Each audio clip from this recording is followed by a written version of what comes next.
Alô, alô, gente querida, gente boa, iniciando mais um tempo com você, exposição do Evangelho de Mateus.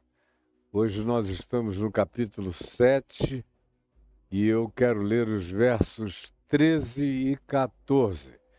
Ontem eu fiz uma exposição do verso 7 ao verso 12 e mostrei para vocês que tudo quanto concernia a pedir, buscar, bater, e a ilustração que Jesus fez sobre pais bons que sabem dar boas dádivas em contrapartida aos pais maus, e comparando isso, que se pais da nossa relatividade conseguem fazer coisas boas pelos filhos, quanto mais o Pai Celeste não fará boas coisas àqueles que lhe o pedirem. E aí eu concluí dizendo a vocês que o verso 12 diz: tudo quanto pois. E esse é um pois evocativo que chama tudo quanto eu tinha explicado antes, e está gravado aí na plataforma no YouTube para vocês todos, tinha sua desembocadura nesse verso 12, que em geral está separado. Você lê os comentários, os comentaristas, os exegetas, os hermeneutas, todo mundo trata de Jesus incita a orar, pedir, buscar e bater, quando na realidade é um princípio amplo, universal, que cabe na oração também. Mas o verso 12 é a explicação, é o significado quando diz tudo quanto pois. Tudo quanto, pois, quereis, que é o que a gente, em razão do que a gente pede, a gente busca, a gente bate. Esse é o que nós queremos, que os homens nos façam, porque a gente ora a Deus frequentemente intercedendo por relações nossas no mundo. Muito raramente você vê alguém pedindo alguma coisa a Deus acerca dos céus. As pessoas normalmente pedem coisas a Deus relativas à terra. É o pão nosso, são as amizades, são os filhos, é a esposa, são os adversários, são os inimigos, é a providência, é a manutenção. Todas essas coisas do cotidiano.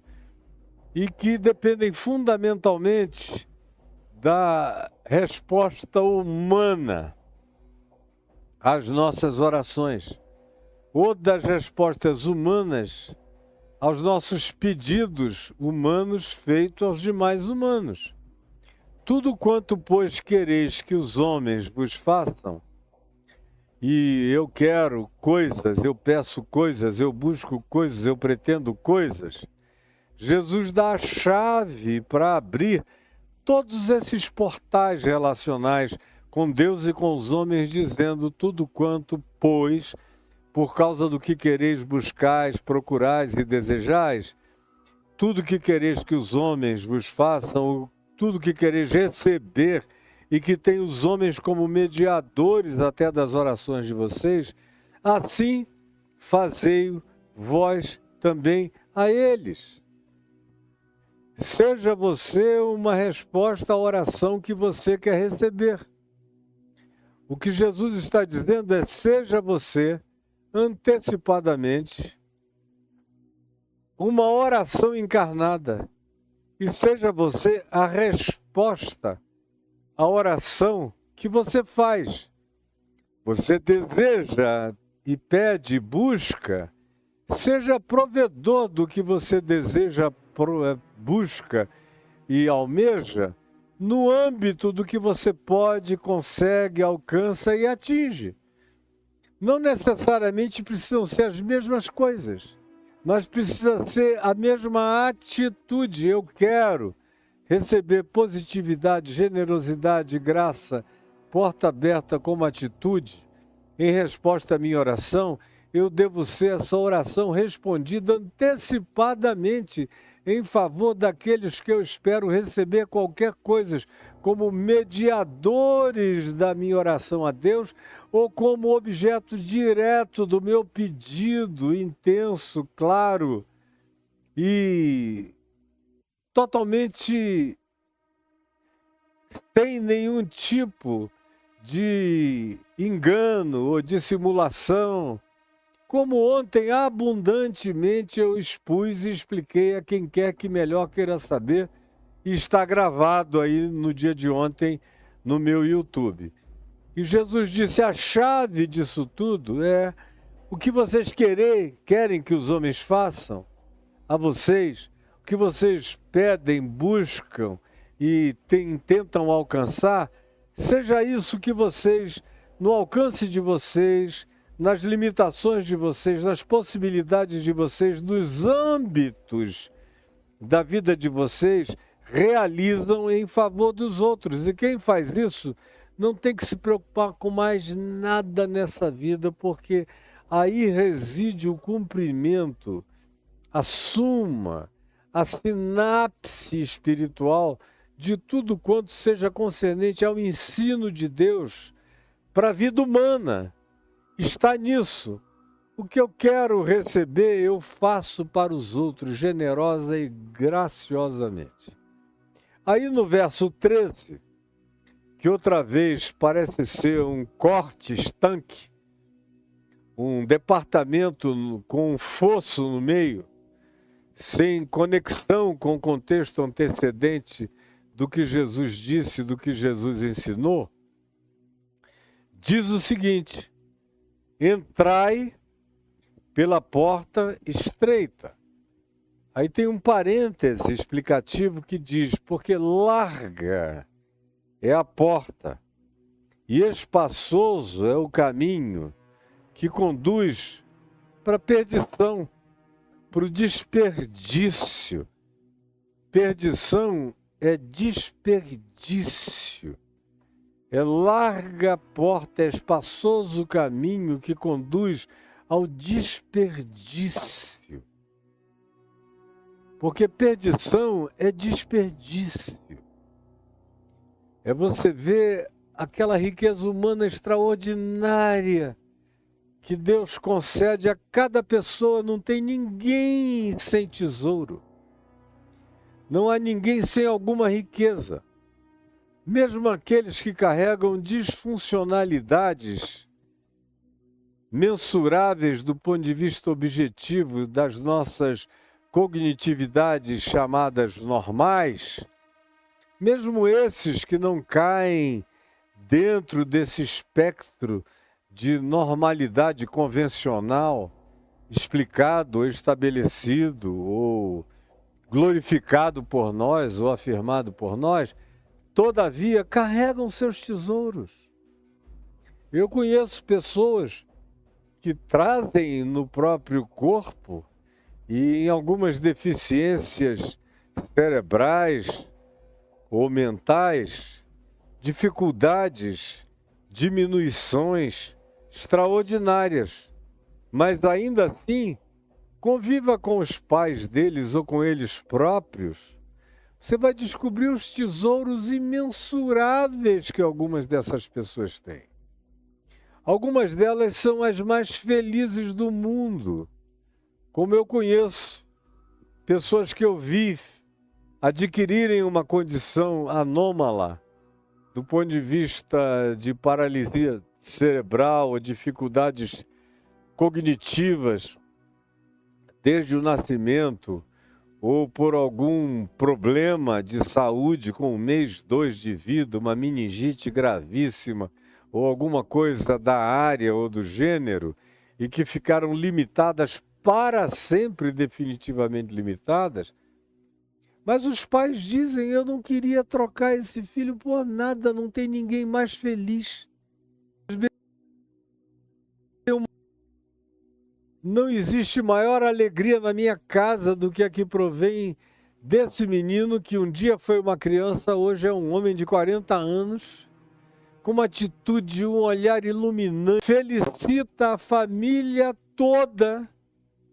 Outros têm outras condições, limitações numa área, mas um desenvolvimento percepcional, cognitivo, ou de intuição extraordinariamente elevada, ou de capacidades que só podem ser designadas como divinas, de tão fantásticas que são e que estão presentes.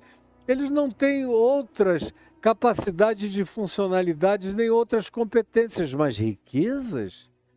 Riqueza não há absolutamente ninguém que não a carregue. É o que Jesus conta na parábola dos talentos. Tem uns que têm mais, tem outros que têm menos, tem outros que têm bem menos. Mas todo mundo tem alguma coisa. Embora nem todos tenham as mesmas coisas. Ou como Paulo, quando cria a metáfora e usa a expressão para definir aqueles que estão vinculados a Jesus pela fé, vinculados a Cristo, no desejo de serem uma extensão dele, de serem uma manifestação encarnada dele, de serem uma extensão corpórea, física, histórica, manifesta do amor de Deus, da bondade de Deus, da misericórdia de Deus, da compaixão de Deus, da graça divina no mundo, e que Paulo chama de corpo de Cristo, de membros do corpo de Cristo. Ao usar essa figura, essa metáfora, obviamente, ele está nos colocando num lugar onde nem todos e ninguém é igual ao outro. Assim como no meu corpo e no seu corpo, nada é igual ao outro. Nem as mãos que se repetem, os pés que se repetem, nem os membros que eu tenho em duplicidade são iguais. Nem esse lado do meu rosto é igual a esse outro lado. São profundamente diferentes quando você observa. Como as mãos, como os braços, como as pernas, como os pés, como os rins, que são duplos, são diferentes. Até as duplicações são distintas. Quanto mais aquelas coisas que carregam singularidade únicas, como órgãos no meu corpo. São únicos, são singulares. E Paulo usa essa expressão para dizer: ninguém é uma repetição do outro, ninguém é um clone do outro, conquanto ninguém seja clone ou repetição, ou um simulacro de quem quer que seja. Cada um carrega a sua própria peculiaridade, sua singularidade total, absoluta, única e irrepartível. Carrega uma exclusividade dentro da sua própria relatividade, é uma relatividade de exclusividade absolutamente inigualável e incomparável. Eu sou incomparável, você é incomparável, todos nós somos incomparáveis. Mas por que eu estou dizendo isso? Porque cada um de nós tem dons diferentes, Cada um de nós tem oportunidades diferentes, cada um de nós tem âmbitos e alcances diferentes na vida, mas a cada um de nós nos é dada a mesma vocação, o mesmo chamado para fazermos as boas e melhores escolhas desta vida. Melhores escolhas. O problema é que as melhores escolhas são aquelas que na nossa animalidade, na nossa condição mamífera, em alguns indivíduos, trata-se de uma condição mamífera altamente predatória. Altamente predatória, e você sabe disso em você mesmo, em você mesmo, em você mesma. Cada um de nós sabe. Mesmo os melhores de nós ainda carregam determinados potenciais predatórios que podem estar muito bem escondidos e dissimulados, mas o poder da predatoriedade está em nós. Caso a gente não vigie, caso a gente não faça as melhores escolhas, o que é mais fácil é seguir com o curso da predatoriedade humana. Ele é predador, eu também sou. A maioria é predatória, eu também o serei. Nós compartilhamos em comum, a maioria não diz a bondade, o amor, a graça, a compaixão, a possibilidade de crescer em generosidade. Não, essas coisas a gente deixa quase como anomalias para uns pseudo-santificados ou para uns indivíduos que estão buscando serem melhores do que os outros seres humanos. Mas, na realidade, o que caracteriza um ser humano é justamente aquilo que a gente despreza. É justamente aquilo que você despreza, é a única coisa que caracteriza genuinamente a qualidade e a condição humana. As demais coisas que a maioria de nós abraça para depois dizer, não, eu fiz essa maldade, porque afinal de contas eu também sou humano. Eu me vinguei porque eu sou humano. Eu odeio porque eu sou humano. Eu sinto vontade de matar porque eu sou humano. Na realidade é o oposto. Você só sente isso tudo é porque você não é exatamente ainda humano. É porque você se desfigurou, se desconfigurou. É porque você se deixou desconstruir.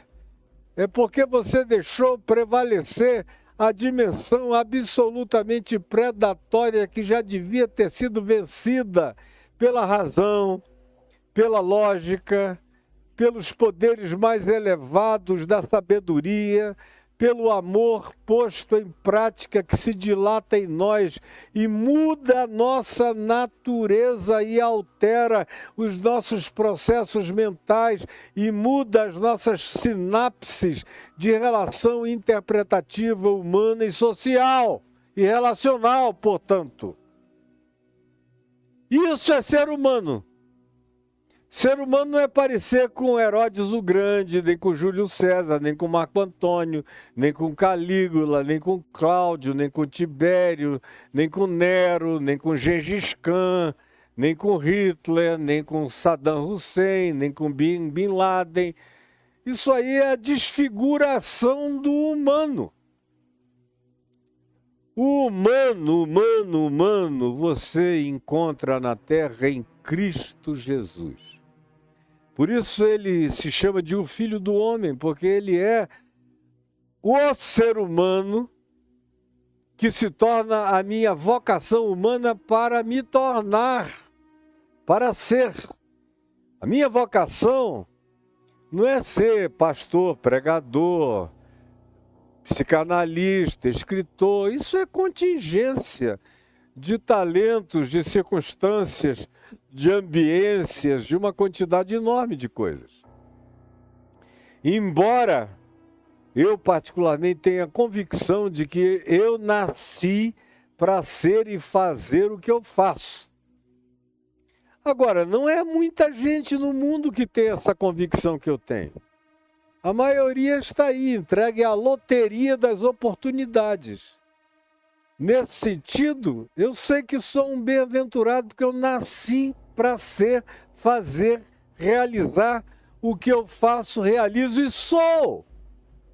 E não troco tendo oportunidades diárias de fazer o que quer que eu queira fazer e opte fazer.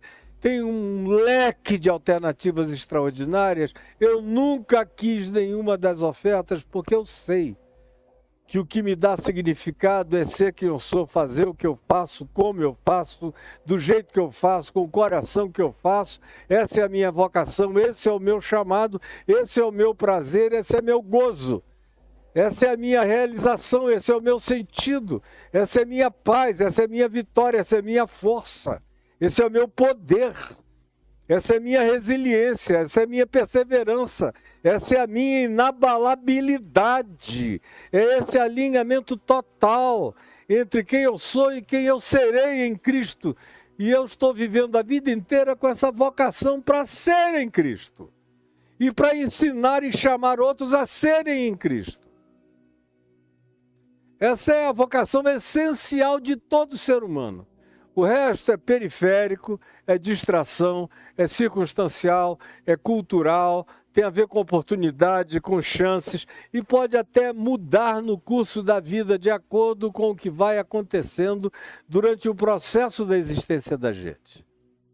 Portanto, eu não me ofereço a ninguém como referência para nada, porque eu sei que, nesse sentido, eu sou um indivíduo profundamente singularizado por um chamado especial desde sempre, desde que eu nasci ou desde o ventre da minha mãe. Algumas pessoas são assim.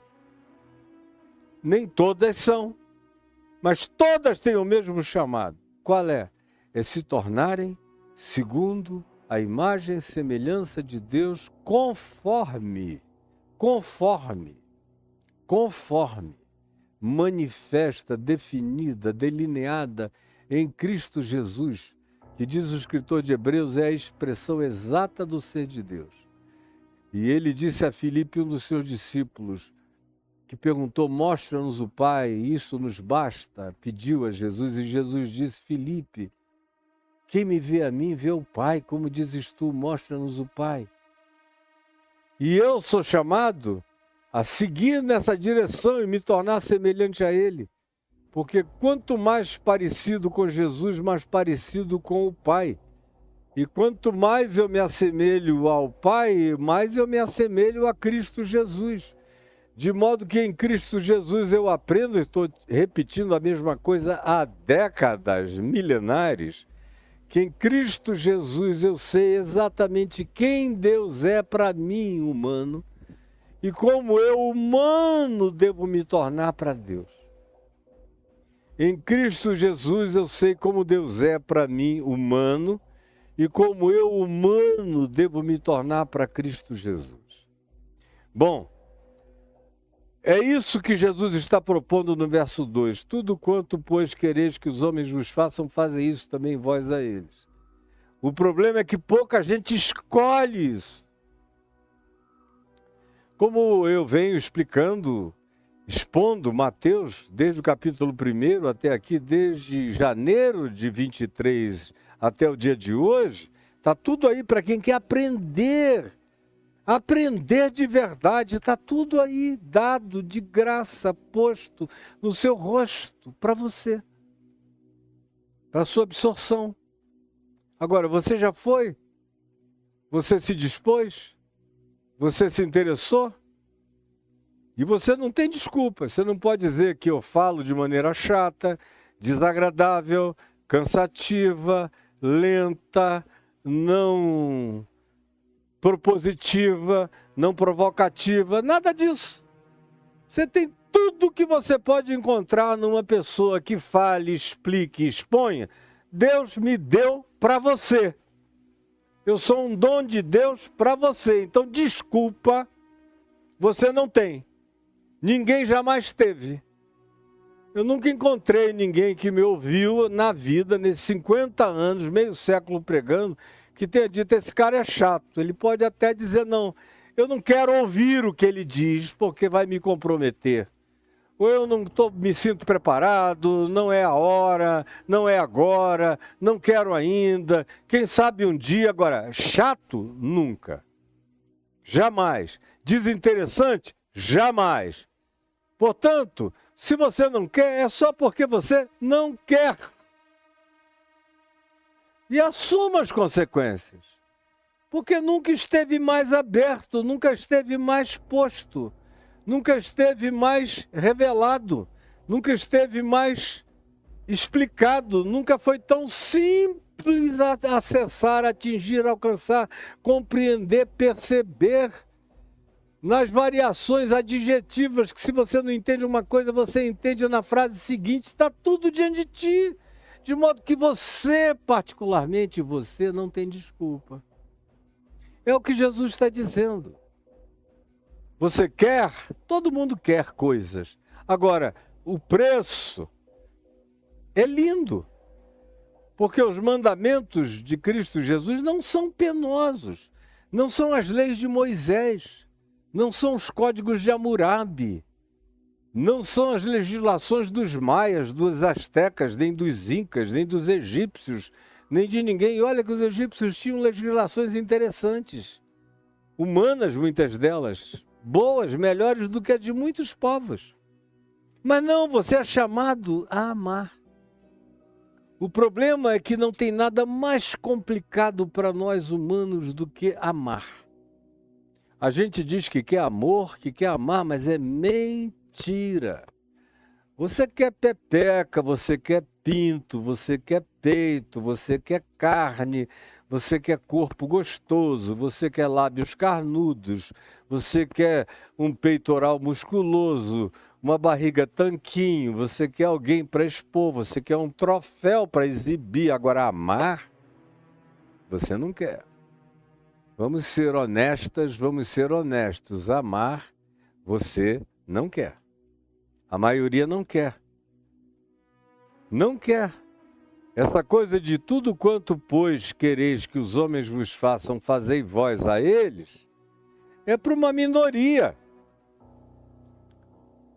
Por isso é que muitos pedem, pedem e não recebem.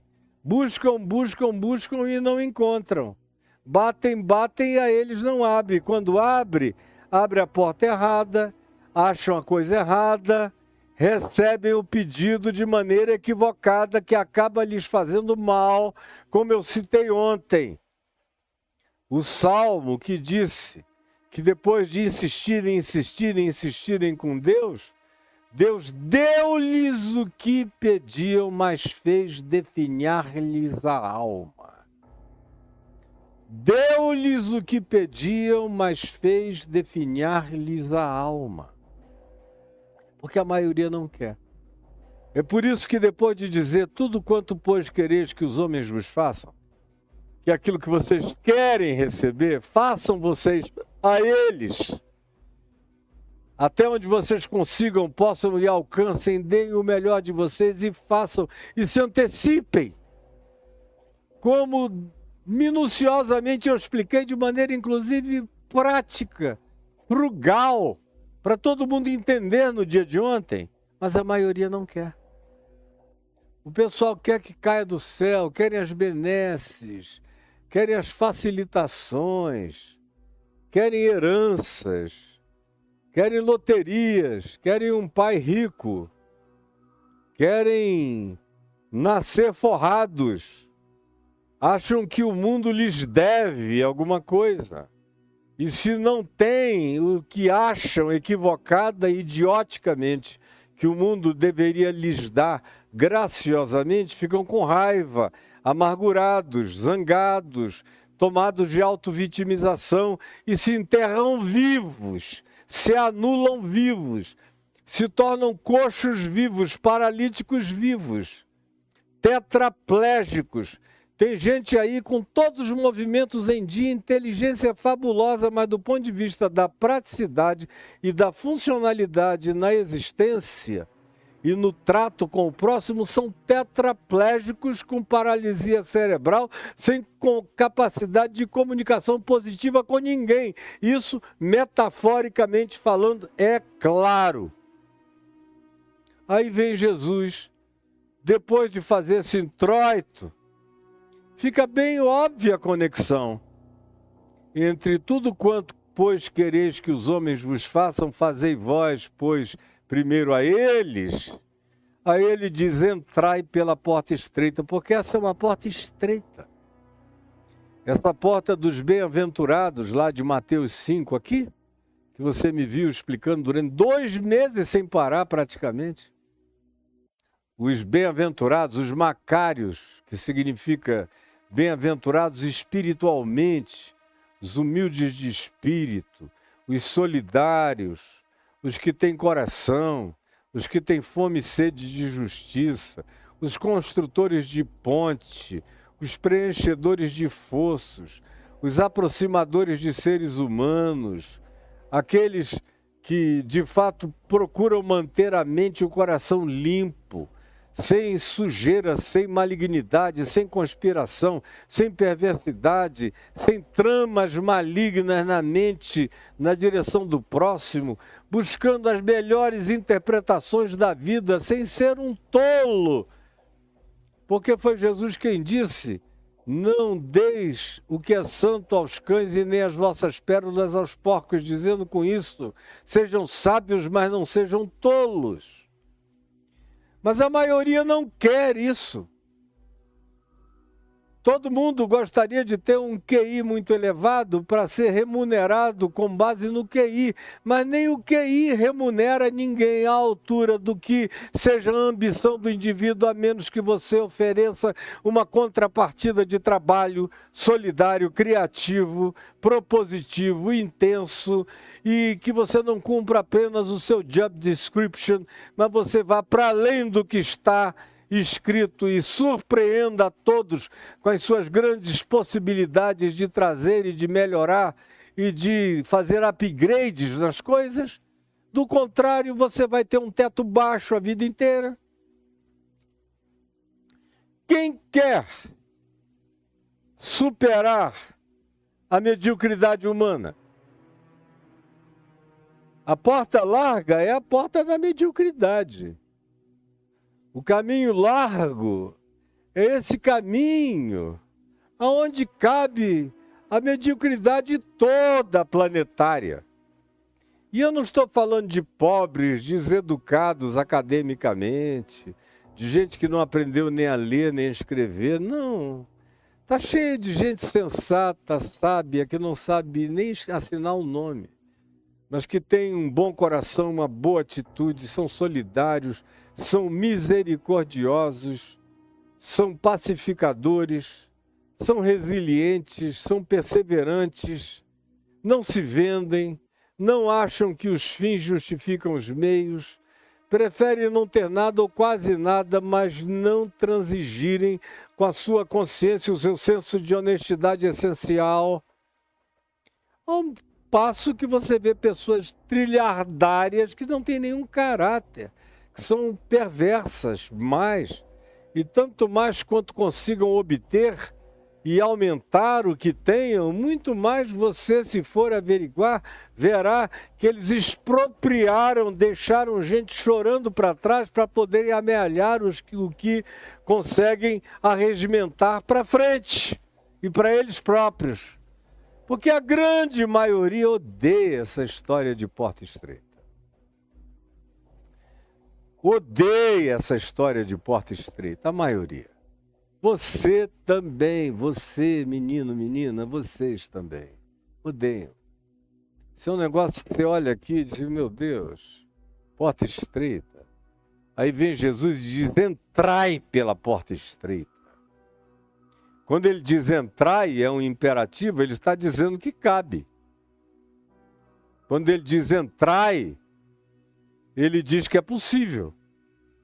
Quando ele diz entrai, ele não abre a porta para discussão a respeito de que seja ou não seja factível a possibilidade da entrada. Todo imperativo de Jesus garante a factibilidade da ordem. Todo imperativo de Jesus garante a factibilidade da ordem. Repita comigo onde você esteja. Todo imperativo de Jesus garante a factibilidade da ordem. Entrai significa que é possível. E não venha com a sua desculpinha boba. Você vai ser esmagado num canto igual uma barata na sua burrice. Pare com isso. Quando ele diz entrai, é porque é possível entrar. Como as minhas filhas do coração, Silvia e Cíntia, compuseram há muitos anos, talvez há 40 anos, uma música linda que eu adoro, que diz que ele fez a porta larga o suficiente para você passar. É tão cheio de graça que até a porta estreita é larga o suficiente para você passar. Portanto, entrai pela porta estreita. Pode ser estreita, mas dá para passar. Dá para qualquer um entrar. A menos que você queira entrar com o inentrável. Que você queira entrar com todos os babilaques, com todas as gambiarras, com todos os acréscimos, com todo o material do que você acumulou, achando que você vai levar a sua acumulação para os céus, para a eternidade, para as novas e próximas moradas e dimensões, não vai. E se você não tiver e não sofrer dessa idiotice de apego essencial àquilo que mal nos serve no tempo presente, muito mal nos serve no tempo presente, porque nos dá até algum conforto. Mas não resolve o problema da dor, da doença, da fragilidade, da morte, das fragilidades físicas que nos acometem, que nos atingem. Tudo isso está para além do que você acumulou. Você pode até contratar os melhores médicos, o melhor hospital, os melhores tratamentos, mas até para eles há um limite. Chega uma hora em que eles lavam as mãos e dizem, olha, a gente fez o que pôde, mas deu. Daqui para lá não passa. E tudo que você tem não vai contigo. Porque a porta é estreita. Cabe no máximo você. Você sem persona. Preste atenção, você não é a sua persona. Você é esse eu essencial que a maioria nem conhece. A maioria foge dele.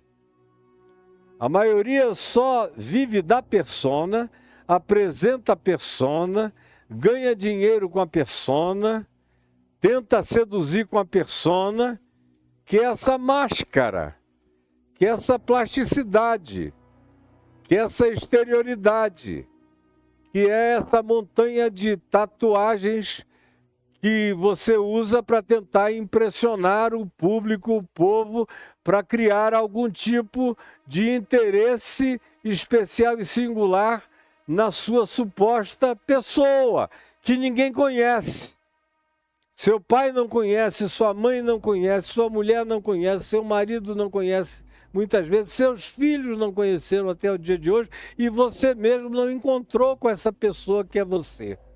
Com esse eu essencial que está morto, acachapado, semi-sepultado, pedindo socorro, respirando por canudinho dentro dessa alma plástica que você se tornou, coberta de persona, de performance, de hipocrisia, que significa mascaramento, e é só isso, é só desempenho, é só escafandro. Não passa. Você e seu escafandro, você e sua caravana de acumulações não vão passar. Só passa se você se reduzir ao essencial. Só passa a sua pessoa. Agora, quem quer ser a sua própria pessoa? Sem todos os artifícios das impressões, das falsificações, das autoimagens baixas que acabam se revestindo de camadas e camadas e camadas de disfarces, de camaleonismos, de mimetismos ocultantes do seu ser essencial. A maioria absoluta quer parecer com os outros. Qual é o trend? Qual é a moda? Qual é a tendência? É assim que eu quero ir, nesse fluxo. Enquanto isso, você vai se perdendo dentro de si mesmo. Você já não se acha mais. Você já não sabe mais nem quem você é. Meu Deus, a maioria das pessoas que eu conheço não se encontraram até o dia de hoje. E Jesus trata disso com uma explicitude enorme. Quando ele diz, deixa os mortos sepultarem seus próprios mortos, em outras palavras, ele está dizendo, deixa as personas cuidarem das personas. Em outras palavras, ele está dizendo, deixa os figurantes cuidarem das figurâncias. Deixa os intérpretes do teatro da existência cuidarem dos funerais do teatro da existência, porque não tem ninguém vivo, quase ninguém vivo. É tudo só representação, como diz o livro de Eclesiastes. É vaidade e é correr atrás do vento, é vaidade e correr atrás do vento. No fim você apalpa, na hora das definições cruciais, fundamentais, essenciais, definitivas, não fica nada, você juntou o que não vai entrar pela porta. E só vai entrar pela porta o que é você. O que você se tornou de fato e de verdade para Deus e para o próximo. E o que você é para Deus e para o próximo se manifesta nessa fórmula desse é igual a M3 ao quadrado. É uma fórmula. Tudo quanto, pois, quereis que os homens vos façam, fazei, pois, isso vocês mesmos antecipadamente a eles. Tomem essa iniciativa, sejam essas pessoas, com toda sinceridade e franqueza. Façam isso, porque só o que vai entrar, só o que vai passar, é quem vocês, de fato, sejam aos olhos de Deus. Diante do flagrante que todos nós somos para Deus. É só o que passa pela porta da vida. Portanto, entrai pela porta. Mas para entrar pela porta, você vai ter que deixar todo esse mundo, esse aparato enorme, carnavalesco da sua existência, esses adornos enormes, essas alegorias monumentais, imensas. E eu não estou falando do carnaval, eu estou tomando isso como alegoria, como metáfora, como parábola, como ilustração espiritual para aquilo que passa ou não passa, que tem a ver com o que é e com a multidão do que não é, e a gente chama de eu, sem que isso nos represente de fato. Só representa para os cegos que estão apenas tentando enxergar o desfile na Sapucaí da existência, mas não querem encontrar de fato a pessoa desmascarada, desmaquiada, com a sua cara natural, normal, humana e verdadeira. Nem os outros querem encontrar e a maioria não quer apresentar. Tem gente que tem vergonha do ser que é e se esconde do mundo, se mascarando o tempo todo. E vai ficando um ente grande, grosso, tosco, ogro, enorme, imenso, obeso de desnecessidades, de vaidades, de tolices, de bobagens, de besteiras, de perdas, só perdas. E aí não entra pela porta. Não vai entrar, mano. Mana, não vai, você tá me entendendo?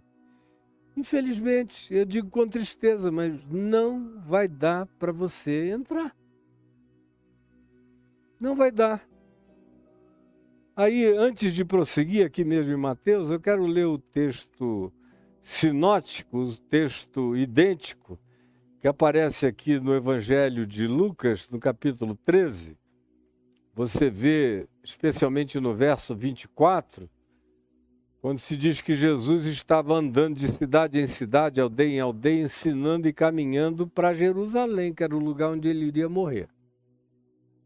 E alguém, não se dá o nome dessa pessoa, no meio da multidão, perguntou a ele, Jesus: Senhor, são poucos os que são salvos?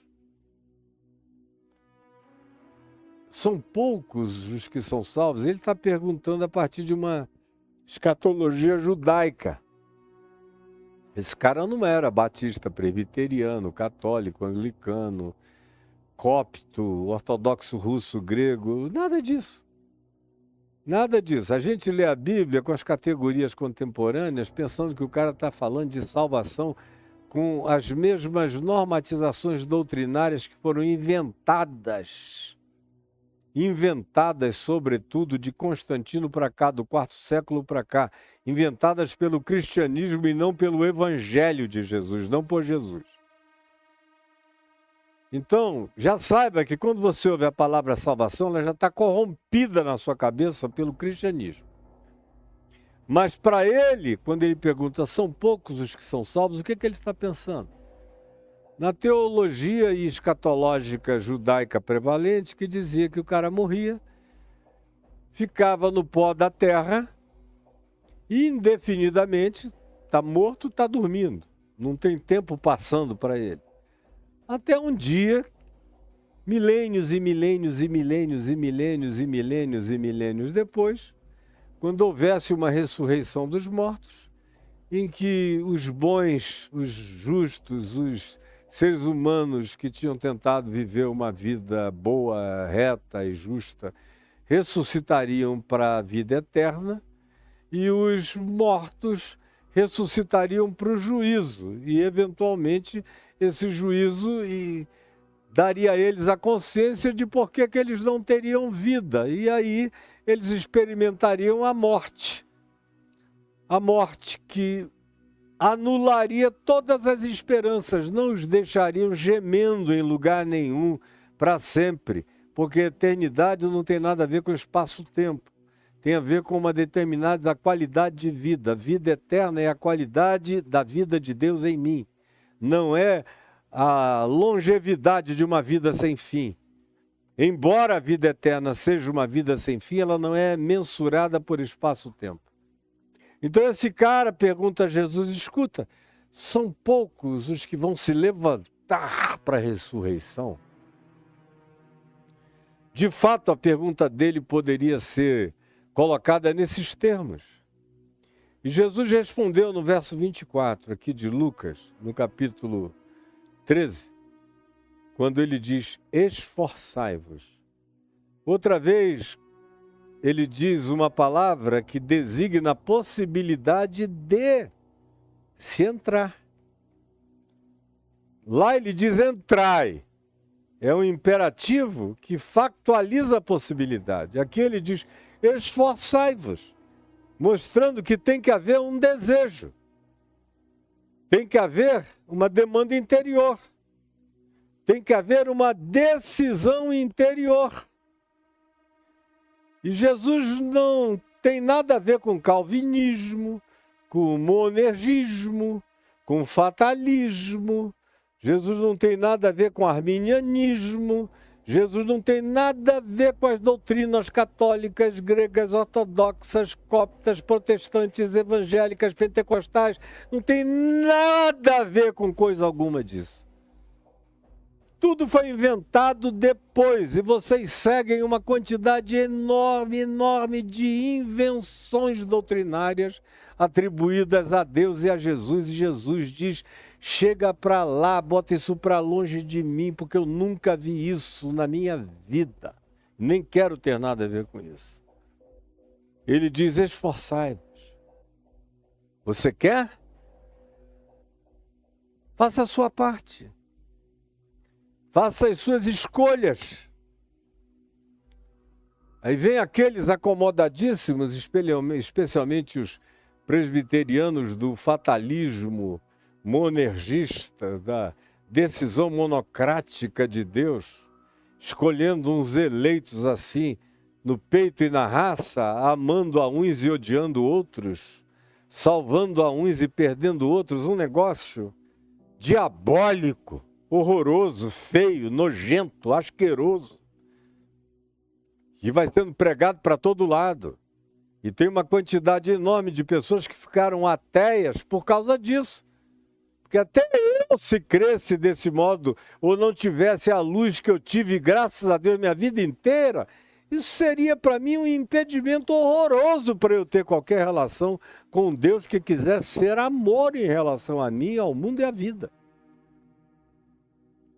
Jesus não tinha nada a ver com isso. Esforçai-vos.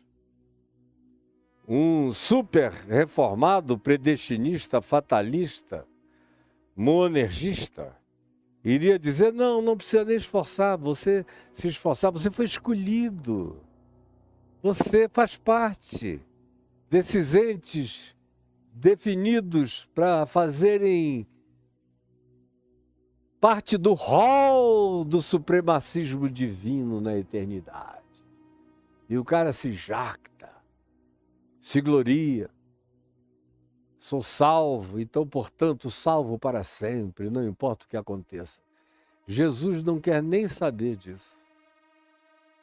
Jesus não quer nem saber desse papo calvinista, nem tampouco do papo legalista arminiano, nem de nenhuma natureza de definição doutrinária do cristianismo.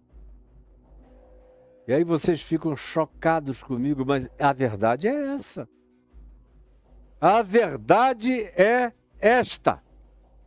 Jesus só diz.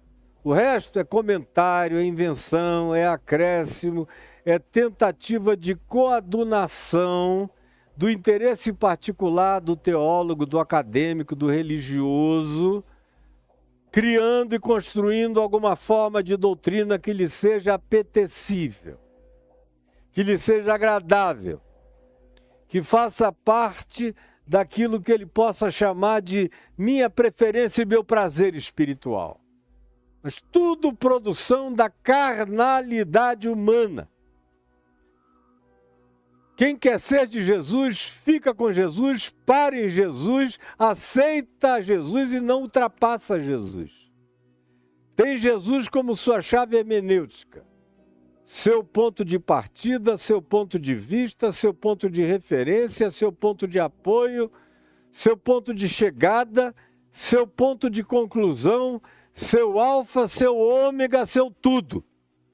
E o resto é comentário. Esforçai-vos, diz Jesus, ele mesmo.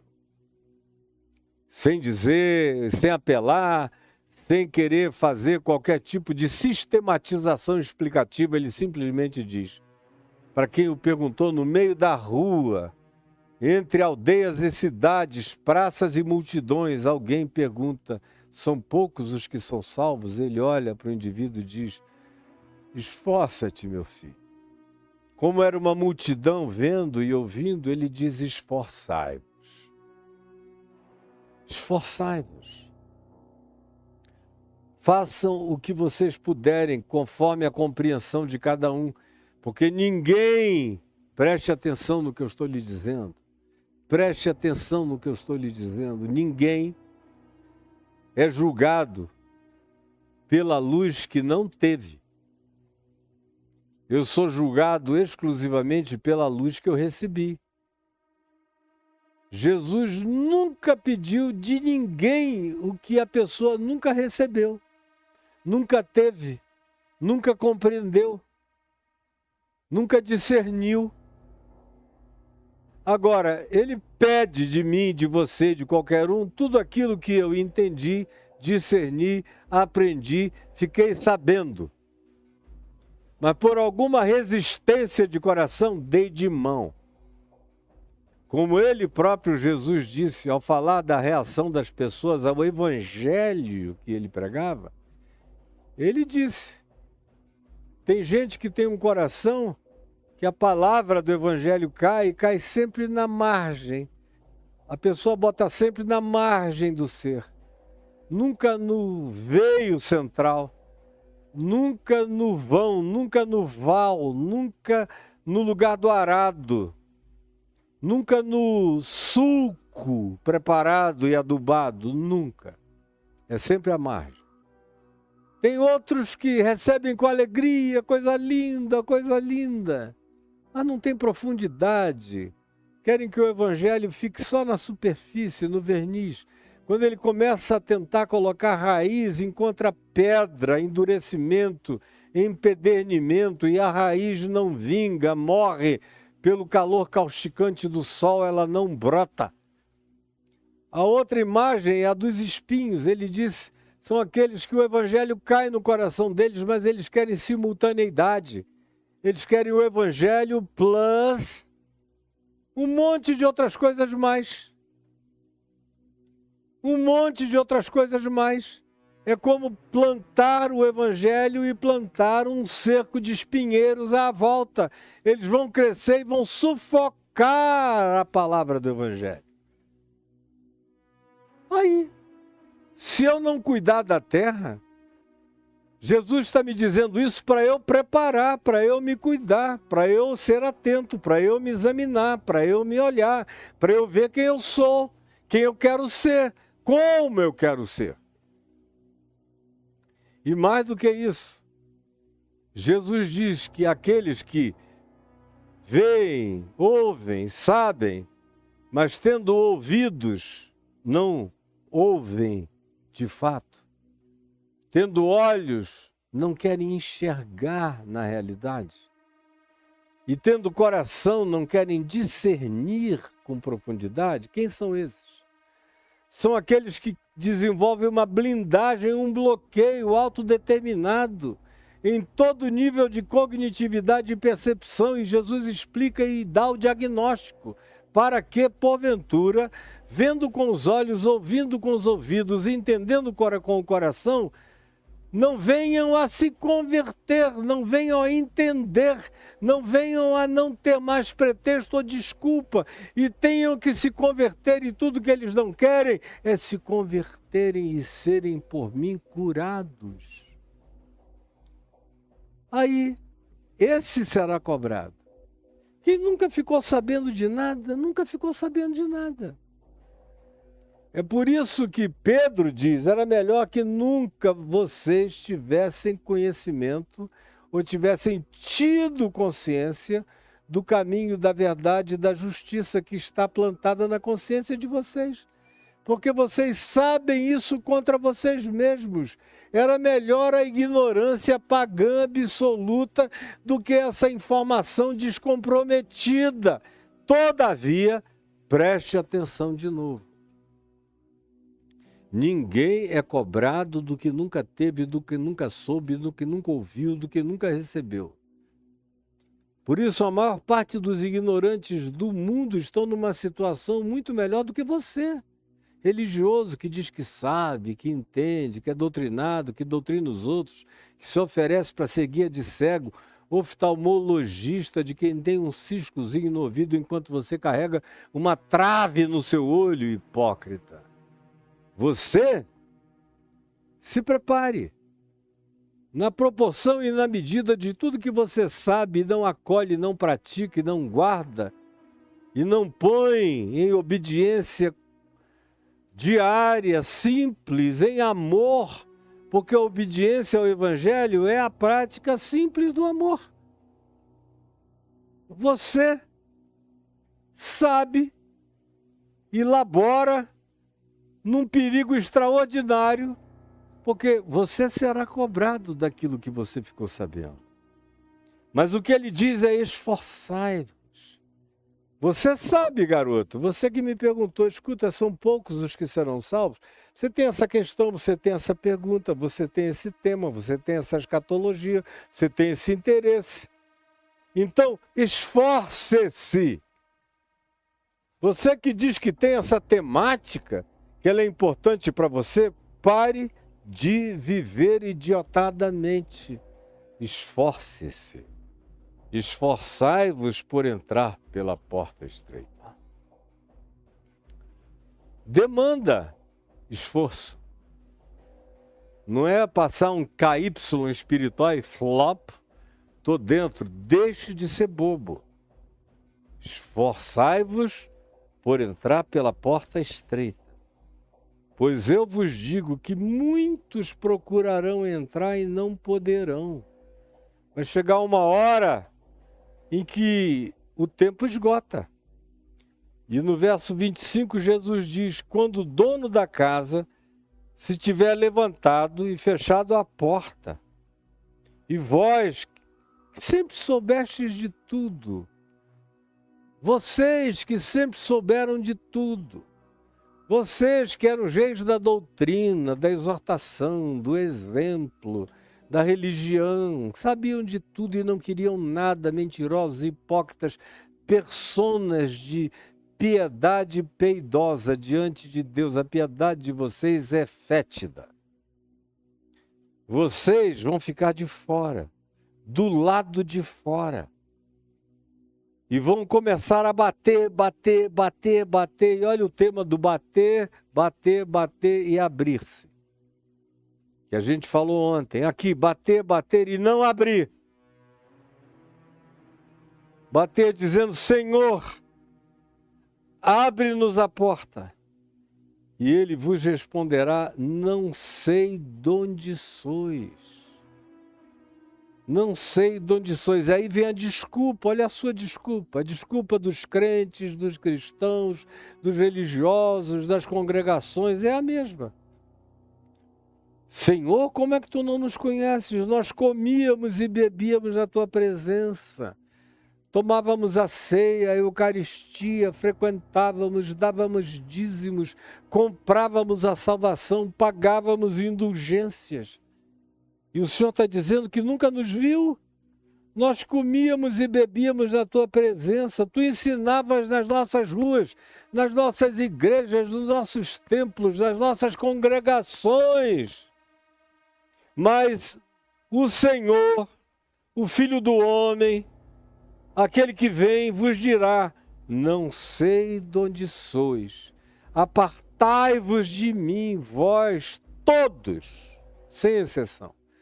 Os que praticais dioturnamente a maldade, a iniquidade, a indiferença, a falta de solidariedade, o desamor, a impermeabilidade de coração, vão para longe de mim. Vocês que não quiseram nada com o que fosse humano, com o que fosse misericordioso, amoroso, gracioso, generoso, acolhedor. Vocês que não quiseram nada com o significado do que era a vida, vão para o que vocês escolheram enquanto existiram. Vocês existiram como bonecos de carne, como androides de carne, como máquinas solares, como seres de pulsão. Vocês foram só mortos, sepultando os mortos entre o berço e a sepultura. Apartai-vos de mim, vocês escolheram não viver, escolheram existir sem vida. Então continuem. Porque isso é inapelável. Porque vocês de fato escolheram a prática da iniquidade.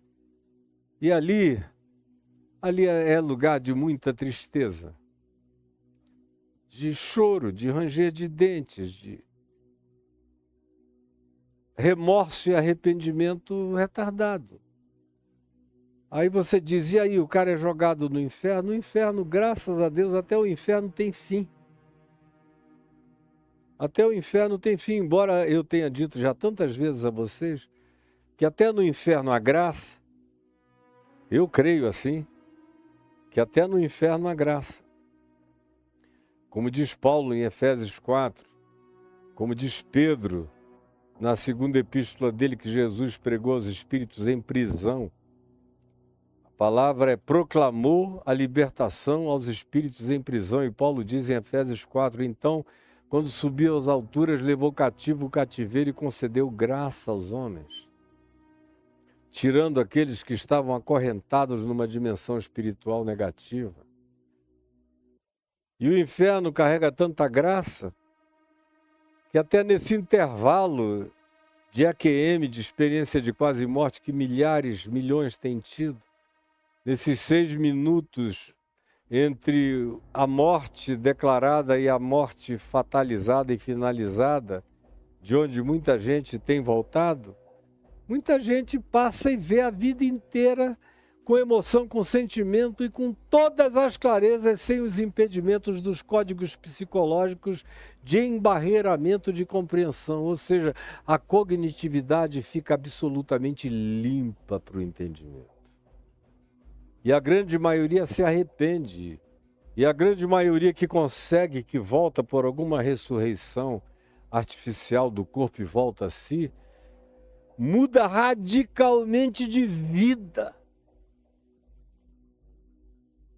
E o livro do Apocalipse nos diz que até o inferno tem seu fim. Não é algo que vai durar para sempre. Ele, graças a Deus, tem seu fim. Mas ele é fim para aquilo que não precisava ter fim, que é a sua vida. Porque eu e você fomos feitos para não ter fim, para vivermos com a qualidade de Deus eternamente no nosso ser, começando hoje, já passando agora, já com essa convicção e certeza de que já passei da morte para a vida. Agora, você tem que fazer a sua parte. Não fique aí achando que você vai na valsa empurrado pelo fluxo, não, porque não vai, meu filho, minha filha. Esforçai-vos por entrar pela porta estreita. E aqui Jesus diz, entrai. É possível. É uma escolha. Escolha bem, escolha já. Escolha enquanto é dia. Porque a noite vem, e é uma analogia, é uma metaforia de Jesus, quando diz, a noite vem quando ninguém mais pode trabalhar, e ele está falando um tempo onde não havia energia elétrica, às 6 da tarde o mundo fechava para balanço. Eram pequenas candeias, o resto é todo mundo em casa e ninguém na rua. Esforçai-vos enquanto é dia. Enquanto você tem sol, tem luz, tem chance, tem oportunidade, porque a noite vem, quando ninguém mais pode trabalhar. Isso aqui não é para assustar ninguém, é para acordar, especialmente quem tem a chance de ouvir, de saber todo dia, e ouve, sabe, aprende, não põe nada em prática e chama, só juízo contra si mesmo. Portanto, bem-aventurados os ignorantes que têm um coração bom, limpo, justo, humano, misericordioso, que nunca ouviram falar no nome de Jesus em qualquer lugar da terra, que nunca ouviram falar em cristianismo, nem em igreja, nem em coisa alguma, em ilhas distantes, em países longínquos. Mais da metade do mundo nunca ouviu falar esse nome e está em situação menos difícil do que a metade que ouve, que fala, que pisoteia, que brinca, que usa esse nome para regimentar dinheiro, para ficarem milionários, bilionários, explorando o nome de Deus, verdadeiros diabos, satanáses na terra, enganando o próximo. E como Jesus disse em Mateus 23, eles não só enganam, como também se fazem enganar. São guias de cegos guiando os cegos. E quando pegam alguém, pioram essa pessoa e a fazem 2 vezes mais filhas do inferno do que elas próprias. Quem disse isso foi Jesus em Mateus, no capítulo 23, que a gente vai ver daqui a 1 ano ou mais, lá adiante, quando chegarmos no capítulo 23. Então, pelo amor de Deus, esforçai-vos, ele diz de um lado, em Lucas 13, e aqui ele diz, entrai. É possível. Entrai. Agora, preste atenção, porque para entrar tem que haver uma desistência do fluxo global. Uma desistência da massa. Tem que haver uma desistência do curso deste mundo. Tem que haver uma desistência de andar tangido pelo príncipe da potestade do ar do espírito que agora atua dos filhos da desobediência. Tem que haver uma desistência do pendor maligno e perverso que é alimentado o tempo todo de maneira predatória. Tem que haver uma conversão da predatoriedade para a humanidade. E não adianta você dizer que não sabe o que é ser humano. Você sabe sim. Você só não quis até aqui. Você só não fez o menor esforço para virar gente. Para amar como pessoa. E não é amar só a sua mulher que você casou contra ela e devia amá-la. Não amar só os seus filhos. Que você ama enquanto estiver casado com a sua mulher. De se separar dela vai dar um trabalho danado até para arrancar uma pensão de você. Porque você é horrível. Aí você quer o quê? Que os céus estejam te esperando, dizendo, ai, que coisa linda. Que esse ente feroz, predador, monstruoso, maligno, conspirador perverso, tomara que ele chegue logo nos páramos celestiais da glória de Deus e tome posse da vida eterna. Neném. Como diz o livro de Gênesis, não coma desse fruto, porque no dia em que tu dele comerdes, morrendo morrerás. Morrendo morrerás. Acabou para você. E o que tu tens? Para quem será, seu louco? São palavras de Jesus. Entrai pela porta estreita, porque o que é mais fácil é seguir o fluxo. Larga é a porta. Espaçoso caminho, guloso, cabe todo mundo, entra todo mundo, não importa a maldade, a desumanidade, o desinteresse, a perversidade. E eu não vou repetir de novo, isso tem sobretudo a ver com quem teve a chance do saber e tem a chance do entender, mas a si mesmo decide não fazer o contrafluxo. Porque seguir a Jesus é uma contracultura em relação à maldade planetária. Está todo mundo querendo comer plástico. Você quer material orgânico que se dissolva na terra e vire natureza de novo. Está todo mundo, como a gente vê agora, os 5 homens mais ricos do mundo, se começassem a gastar $1 milhão por dia, todo dia, levariam 470 anos para torrar essa grana. Enquanto a soma do dinheiro deles alimentaria 5,1% da população da Terra durante o espaço geracional da vida desses indivíduos. Como é que a gente vai chegar diante de Deus brincando disso e achando que vai ser assim mesmo? E que está tudo resolvido? Não está, não.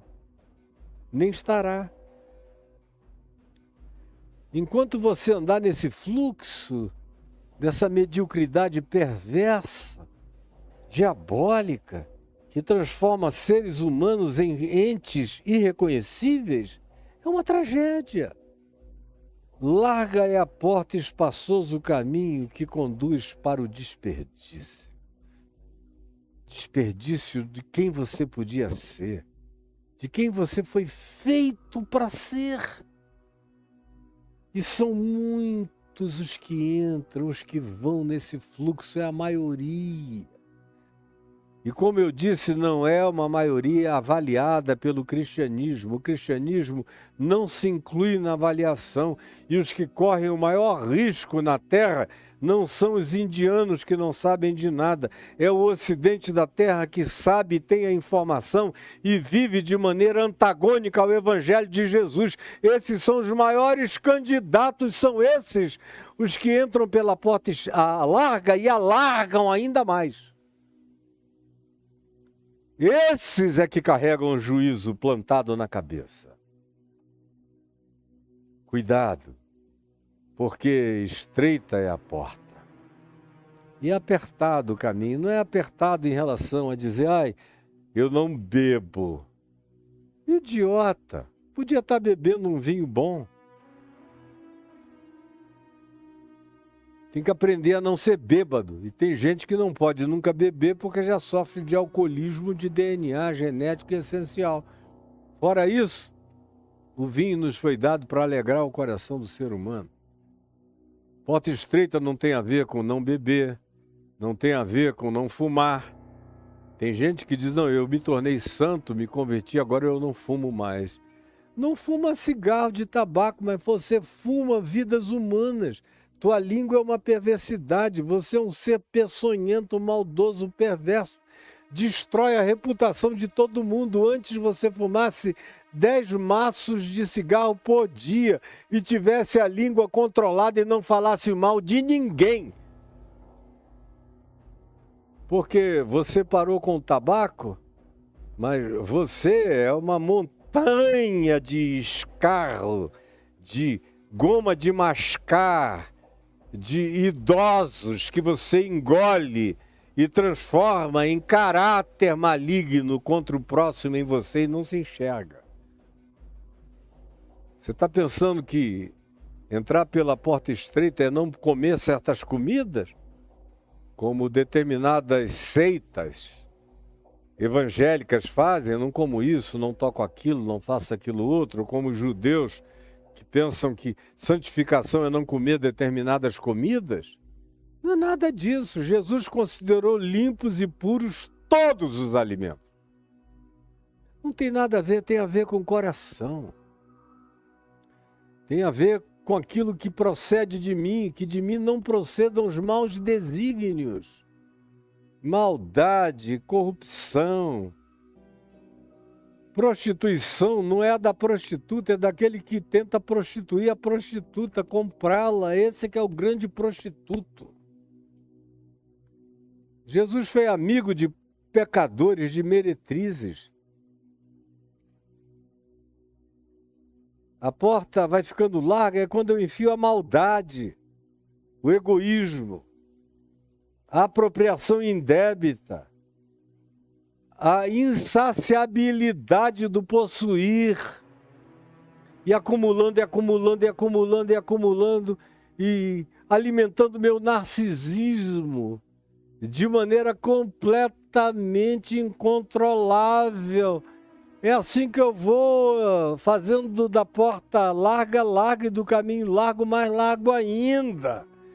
E convidando gente a entrar, a fazer parte todo dia. Você é uma apologia viva do desperdício. Você é um desperdício.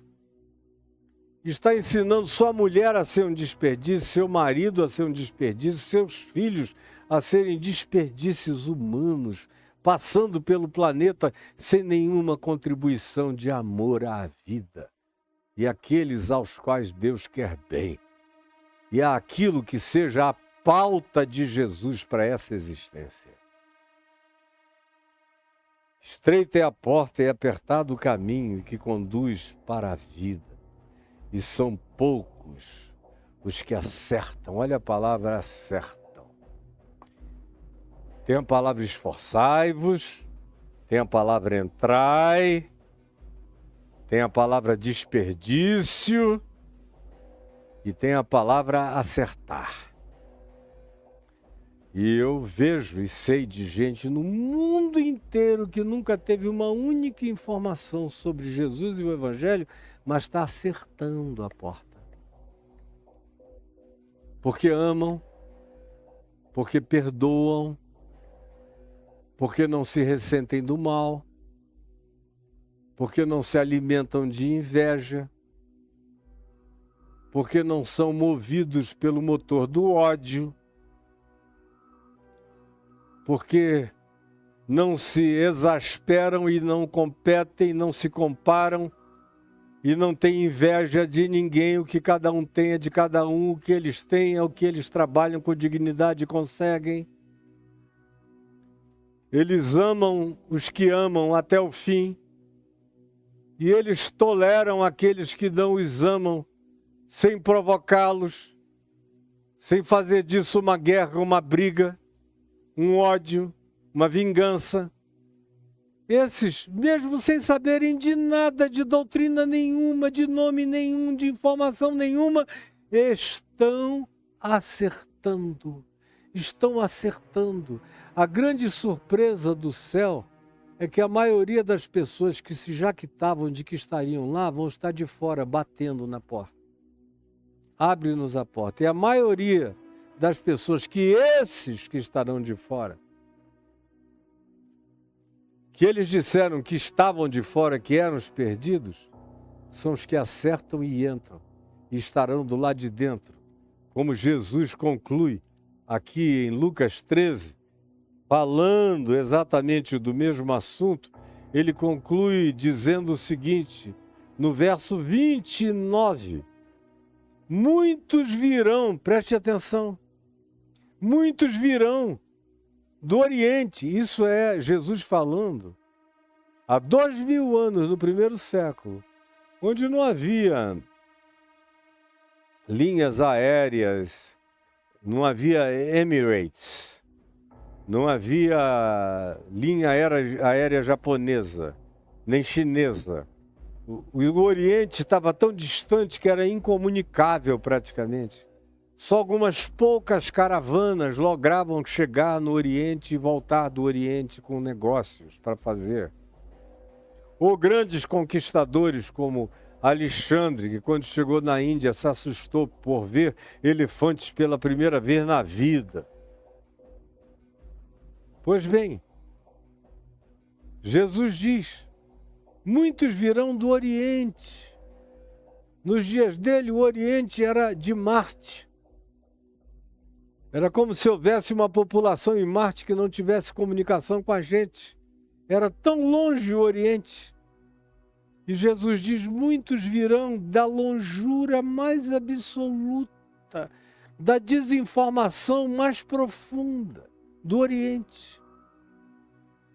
Com aquela multidão de deuses, com os Vedas, com escrituras muito mais antigas do que o Velho Testamento, do que o Novo Testamento, do que qualquer outro livro ocidental judaico-cristão.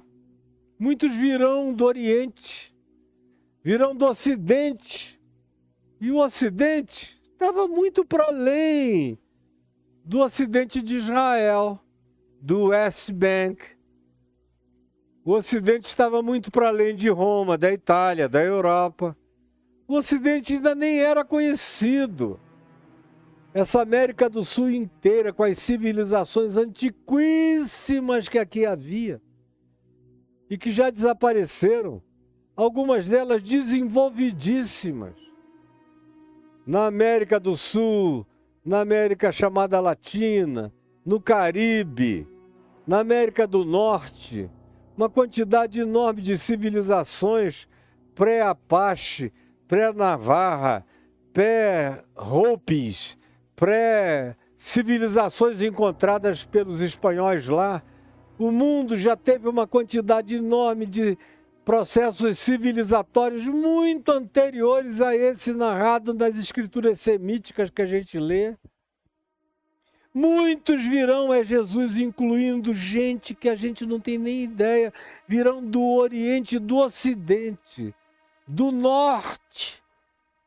O norte da Terra estava muito para além do que qualquer pessoa nos dias de Jesus já tivesse alcançado. E muitos virão do Sul, do extremo Sul, da Austrália aborígene, da Ásia, do sul da África, das ilhas mais distantes que nunca ouviram falar de nada, virão e tomarão lugar à mesa no reino de Deus. Contudo, vocês ficarão de fora. Vocês que acham que são os privilegiados, os bem informados, são aqueles para os quais a porta estreita é a maior ameaça. Porque vocês querem entrar carregando todo o pacotão de vocês. E o pacotão de vocês não vai entrar de jeito nenhum. E o que eu disse está claro o bastante para todo mundo entender. Claro bastante, só não entendeu quem não quis entender. Aí, você que lide consigo mesmo, esforçai-vos, entrai, não seja um desperdício, preste atenção. Tem gente que nunca ouviu falar e acerta. E tem gente que diz, tu ensinavas nas nossas ruas, a gente sabia de tudo. Mas Jesus vai dizer, vocês não. Vocês fora. Vocês são cínicos. Não foi para vocês que eu vim, porque vocês não quiseram o que eu vim oferecer de graça. E o que eu vim oferecer não foi uma multidão de mandamentos e de pesos. Eu vim tirar pesos. Eu vim dizer, vinde a mim todos vós os que estáis cansados e sobrecarregados, e eu vos aliviarei. Tomai sobre vós o meu jugo e aprendei de mim, porque eu sou manso e sou humilde de coração. Esta é a oferta, mas vocês não quiseram. Então cada um viva com as consequências do que escolheu. Senhor Jesus, eu te peço que essa palavra que para alguns pode soar dura, mas que é absolutamente justa, veraz, sincera, verdadeira, própria, adequada, que não podia ser de outro modo, sendo a existência como a existência é.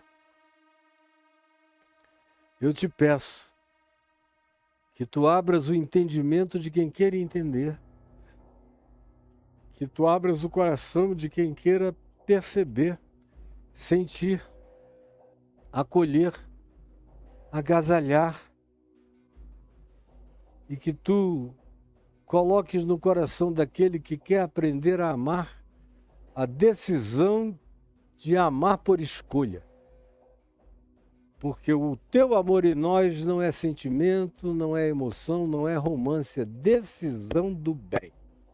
Da prática do bem na nossa existência, nos nossos atos, nas nossas escolhas, nos nossos pensamentos, nas nossas decisões. E o resto é sinapse que a mente de Cristo vai formando em nós, até que isso tudo vá se tornando suave, leve e natural, porque os teus mandamentos não são penosos. Eu peço que essa tua luz chegue à mente e ao coração de cada um que me vê e que me ouve, aqui, agora, em qualquer hora, em qualquer tempo, em qualquer lugar. Em nome de Jesus, eu te imploro. Amém e amém.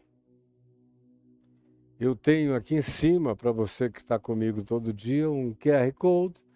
Aqueles que apontam o celular para lá, caem dentro de um ambiente de cartões de crédito, todo mundo sabe como usar. E também tem para quem mora no exterior, tem muita gente me assistindo nos Estados Unidos, na Europa toda, e em Portugal tem uma multidão, assim como na Guiné-Bissau, Angola, Moçambique, Ilha da Madeira, São Tomé, onde tem gente entendendo português e brasileiros espalhados pela terra inteira, nos Estados Unidos todos, no Canadá, tem muita gente vendo e ouvindo. E aí são esses que dizem, como é que eu faço para ajudar o seu ministério? Porque os cartões que são oferecidos aí não funcionam aqui para fazer transferência. Tem o PayPal aí no QR Code, você entra e o PayPal aceita do mundo inteiro. E embaixo, para quem mora no Brasil, tem esse Pix, você faz Listen to me. Eu não estou implorando nada para ninguém. Eu estou com quase 70 anos de idade, sou sustentado por Deus no meu ministério há meio século sem baixar o nível. Quem quer ajudar, ajuda. É um privilégio seu. É um privilégio seu. É uma graça para você. Agora, Deus vai me honrar sempre. Vai ter sempre gente que vai ajudar você querendo, não querendo ou torcendo contra. Então, eu estou te dando o privilégio de participar com alegria, se você tiver alegria em fazer isso. Se não tiver, não me ajude, porque eu não quero ninguém supondo que há alguma barganha a ser feita, porque não há barganhas a fazer. O Evangelho é de graça. E o Evangelho é para quem faz com espontaneidade, alegre e feliz. Tem um segundo Pix aí, que leva o nome da minha mulher e o meu, por causa, como eu digo todo dia, de alguns amigos que pediram para eu botar. Eu não costumava botar. Todo mundo sabe para o que é. Quem quiser, faça. Agora, a minha prioridade é que você ajude o ministério que eu estou tentando agora fazer com a inteligência artificial. Embora eu fale inglês fluentemente, eu não tenho tempo, eu já estou velho. Quando eu era jovem, eu rodei o mundo inteiro pregando em inglês. Agora eu sou um homem idoso, com as minhas comorbidades de um homem idoso, com as limitações de um homem idoso e com os privilégios de um homem idoso. Tenho neta de 24, 25 anos, netos de 18. Estou tendo a alegria de vê-los crescer, casar, namorar, aproveitar a vida, o que eu não tive exatamente, completamente com os meus filhos, porque eu passei viajando todos os dias, sem hipérbole. Todos os dias, todas as manhãs, voltando todas as noites, e pelo mundo inteiro, todo fim de semana, ou de 15 em 15 dias, décadas e décadas. Então, para isto, o meu tempo passou, chegou agora numa nova época em que eu posso daqui falar. Isso vai para o inglês, para o espanhol, para o francês, para o italiano, para o hebraico, para o árabe, para o que eu quiser. Agora, se você ajudar, e é esse ministério que eu estou pedindo a você para ajudar, entendeu? Um beijo no coração de todos aqueles que tenham espontaneamente essa alegria de fazer parte disso tudo. E agora, minha gente, eu estou levando um grupo de pessoas no dia 2 de maio à Turquia para uma viagem inusitada. Eu nunca fiz com esse propósito, e olha que eu já fiz milhares de viagens, já levei milhares de pessoas para todas essas terras de natureza bíblica. E nós estamos levando um grupo à Turquia para uma viagem inusitada. Eu já fui muitas vezes para muitas viagens à Turquia, mas não com esse tema ao qual eu me propus. É levar o pessoal para as novas, que não são tão novas assim, mas as revelações das descobertas estão crescendo de 5 anos para cá. De civilizações pré-diluvianas, antes do dilúvio de Noé, que já não é mais um mito. Tem mais de 1.500 culturas da Terra contando a mesma história na mesma época do mesmo dilúvio, a mesma ocorrência. Não tem mais ninguém discutindo sobre isso, só gente muito mal informada que discute a respeito. Então, houve um dilúvio e houve aquilo que o Novo Testamento chama de mundo antigo, que foi sepultado com toda a sua riqueza tecnológica, que o livro de Enoque conta, que os Vedas indianos contam, que os povos da antiguidade contam, que os celtas contam, as mesmas exatas histórias. E eu quero te levar para conhecer como era esse mundo antes do dilúvio. Porque o dilúvio veio por causa do que tinha acontecido, das hibridizações, das deformações, das monstrificações tão detalhadas no livro de Enoque. E eu quero levar você para conhecer isso. Por quê? Porque Jesus disse que assim como foi nos dias anteriores ao dilúvio, assim também será nos dias da volta do Filho do Homem. Então, para eu entender muito bem essa minha época, é importante que eu entenda como foi antes do dilúvio de Noé, porque Jesus disse que haveria uma reincidência, um repeteco, uma recidiva, com a presença dos mesmos seres multidimensionais, transdimensionais, intradimensionais, penetrando e se manifestando e aparecendo para a sociedade humana cada vez mais intensamente, e os homens vão ficar loucos, perdidos, confusos, sem saber o que fazer. A maioria vai cair e vai adorar. Vai adorar, como aconteceu antes dos dias de Noé, no tempo do dilúvio.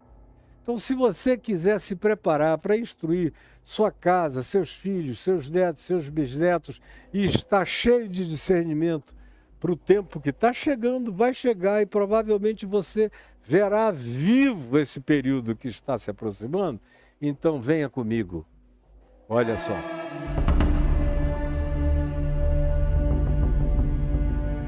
Agora aqui eu vou desligar o Instagram e o TikTok, porque essas coisas só aparecem no YouTube.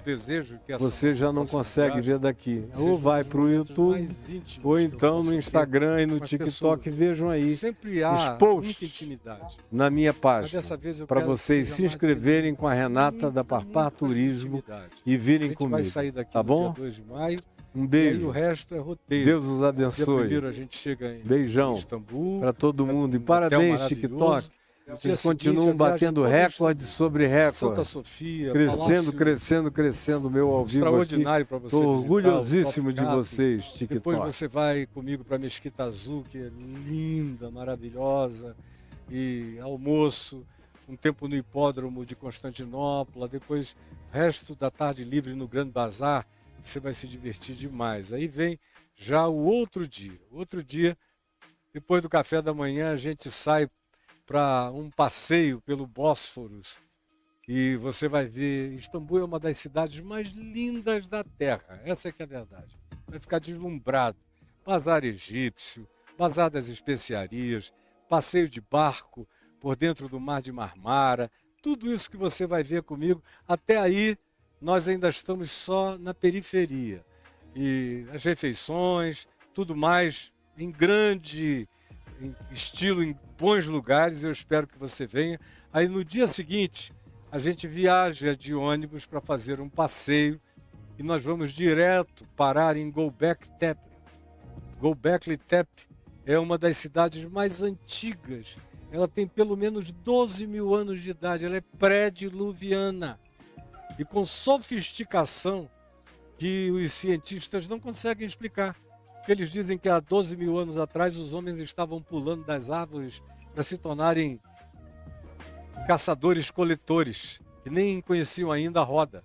Göbekli Tepe coloca tudo isso de águas abaixo.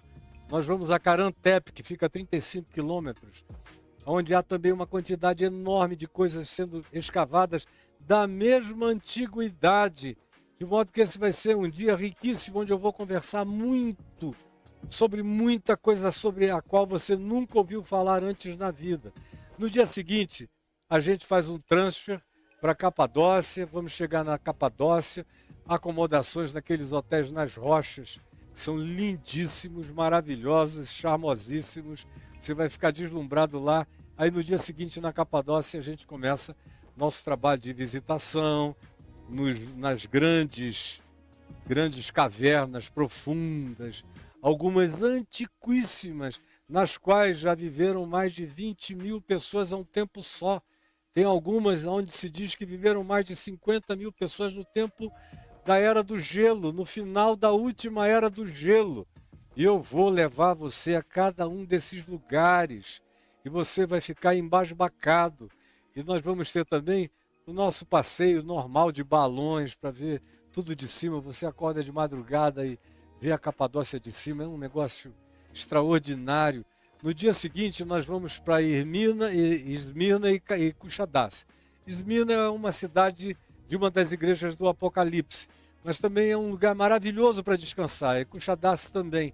Você vai adorar dar essa relaxadinha para a gente pegar no 8º dia da viagem, e irmos de Kushadasi para Éfeso, onde eu vou falar muito sobre Éfeso, coisas que estão no livro de Atos dos Apóstolos, na carta aos Efésios, e coisas extra-bíblicas e neotestamentárias, como o concílio de Éfeso, como a cultura toda daquele lugar.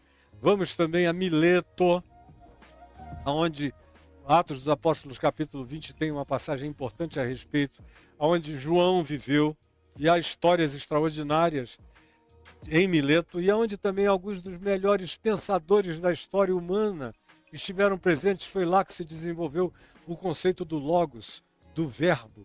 E eu quero falar muito a respeito dessas coisas antigas de Kushadasi. Nós vamos para São João, Laodiceia e Pamukkale. São lugares que eu conheço como a palma da minha mão. E quero levar você em todos eles. O Apocalipse aberto, são as cartas de Paulo, são histórias antigas e outras informações de natureza arqueológica que você vai receber lá, sem falar na beleza que é Pamukkale, com as suas águas termais, e você vai entender muita coisa sobre a mensagem da igreja de Laodiceia. E de Pamukkale nós vamos voltar para Istambul e vamos passar um dia muito agradável em Istambul, e no dia seguinte nós vamos voltar para o Brasil, pegar o avião e voltar. Agora é uma viagem que você não pode perder e que eu quero ter você lá. E o endereço está aí, para você fazer contato com a Parpar Turismo, agora mesmo com a Renata e com a equipe dela. Você está vendo o endereço? E faça contato agora mesmo, eu estou aguardando você. Até lá então, se inscreva, hein? Não perca tempo, faça isso hoje. Vejo você.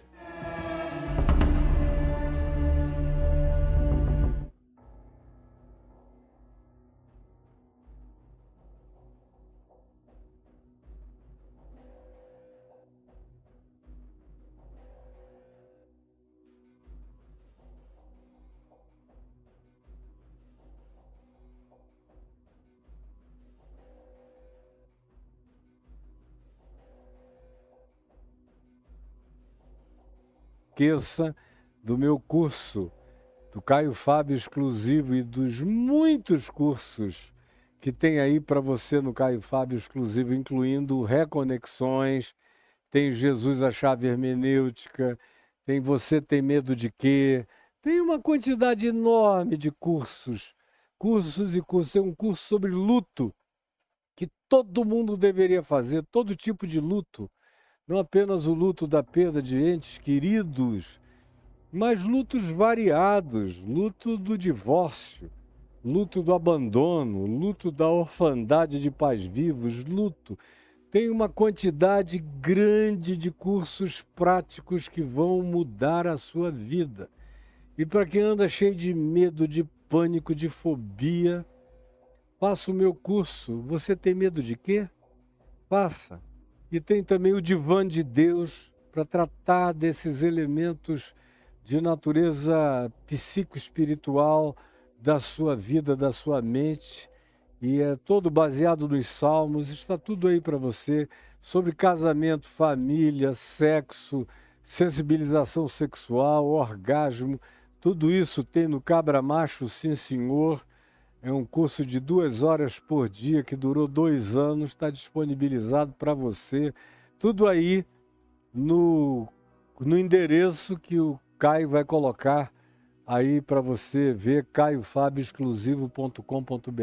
Entre aí no caiofabioexclusivo.com.br e faça e pegue o curso de acordo com o seu interesse.